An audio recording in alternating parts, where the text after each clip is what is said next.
আসসালামু আলাইকুম। Anamika's kitchen and ব্লগের আরেকটি পর্বে সবাইকে স্বাগত জানাচ্ছি।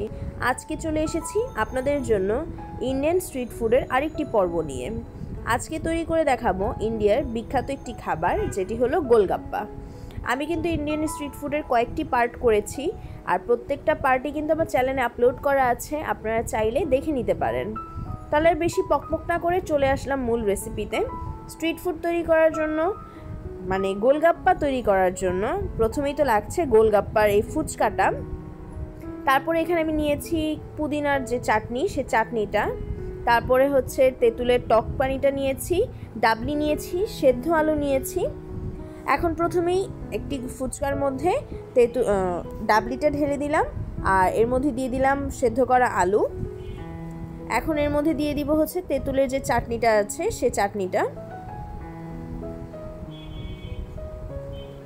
আসলে কোনটা কতটুকু দিবেন সেটা তো আর বলে বোঝানো সম্ভব না, সেটা হচ্ছে সম্পূর্ণই আপনাদের উপর নির্ভর করছে। আর এখনই আমি হচ্ছে যে এই যে পাশের যে ইয়াটা রাখা আছে তেঁতুলের আর পুদিনার পানিটা, সেটার মধ্যে আমি এখনই দিব না, কারণ এটার মধ্যে দিলে একদম নেতিয়ে যাবে। আচ্ছা, পুদিনার এই পানিটা কিভাবে তৈরি করেছি সেটাও আমি বলে দিচ্ছি।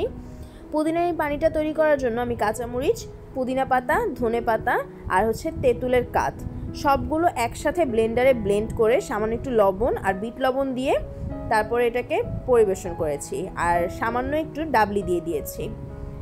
ব্যাস তৈরি হয়ে গেল মজাদার গোলগাপ্পা। আপনাদেরকে একটু দেখেই সাথে সাথেই মুখে পুরে নিলাম। আমার তো তরসই ছিল না, তাই তাড়াতাড়ি করে আমি খেয়ে নিলাম।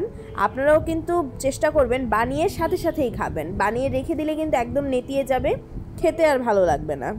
ব্যাস শেষ হয়ে গেল। এখন তাড়াতাড়ি ভিডিওটা শেষ করে দিই, কারণ আমার কিন্তু এই সবগুলোই খেয়ে ফিনিশ করতে হবে। তো রেসিপিটা যদি ভালো লাগে তাহলে কিন্তু অবশ্যই কী করতে হবে তা আপনাদের জানা আছে। Like, comment, share and subscribe করে আমার পাশে থাকতে হবে। আর এইরকম আরও রেসিপি পেতে হলে আমার Facebook page Anamika's kitchen and blog, সেটিতে লাইক অ্যান্ড ফলো দিয়ে রাখতে পারেন। তাহলে যে কোনো রেসিপি খুব সহজে ফেসবুকেই আপনারা দেখতে পারবেন। আর এই প্রত্যেকটা রেসিপি দেখারই কিন্তু আমন্ত্রণ দিয়ে রাখলাম, অবশ্যই রেসিপিগুলো দেখে নেবেন। তো আজ এই পর্যন্তই বিদায় নিচ্ছি। সবাই ভালো থাকবেন, সুস্থ থাকবেন, আমার জন্য দোয়া করবেন। আল্লাহ হাফেজ।